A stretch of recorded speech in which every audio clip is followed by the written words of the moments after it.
Saudara Guntur Soekarno, putra sulung Presiden Soekarno, luncurkan buku yang berisi pengalaman pribadinya dengan sang ayah, berjudul Bung Karno, Bapakku, Kawanku, Guruku.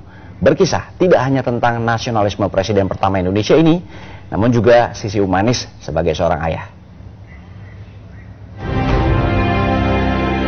Bertempat di gedung Sampurna Strategic Square, kawasan Jakarta Selatan, Guntur Soekarno Putra meluncurkan buku berjudul Bung Karno, Bapakku, Kawanku, Guruku. Semuanya mengisahkan tentang kedekatan pria yang akrab dipanggil Mas To ini dengan ayahnya ketika masa kecil. Di dalam isi buku ini,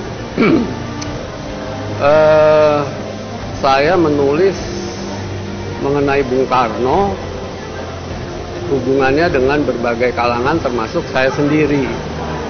Jadi saya mengharapkan generasi-generasi yang belum pernah melihat atau mendengar suara atau membaca bukunya, dengan adanya penerbitan yang baru ini akan bisa lebih akrab lah dengan Bung Karno.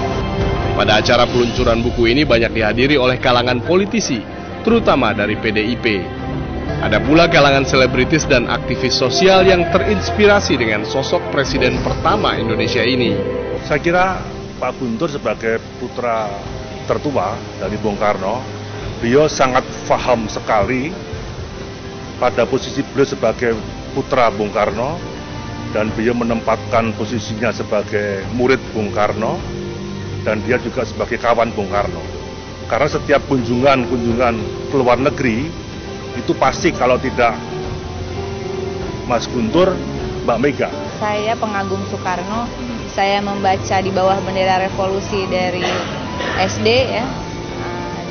Kemudian gagasan-gagasan politik Soekarno lah yang kemudian juga menjadi salah satu motivasi saya untuk terus tidak pernah menyerah gitu. Yang paling penting adalah dia mengatakan sumberku adalah rakyat, pepundenku adalah rakyat, maka sekali-kali jangan kau lupakan rakyat.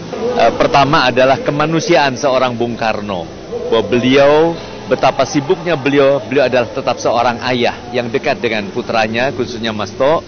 Dan Bung Karno juga bisa marah, tapi marahnya adalah marah yang penuh dengan persahabatan. Dengan hadirnya buku setebal 272 halaman ini, bisa menjadi inspirasi bagi rakyat Indonesia, khususnya tokoh muda, untuk membangun negeri ini sesuai cita-cita awal proklamasi bangsa. Bagus Novianto melaporkan dari Jakarta.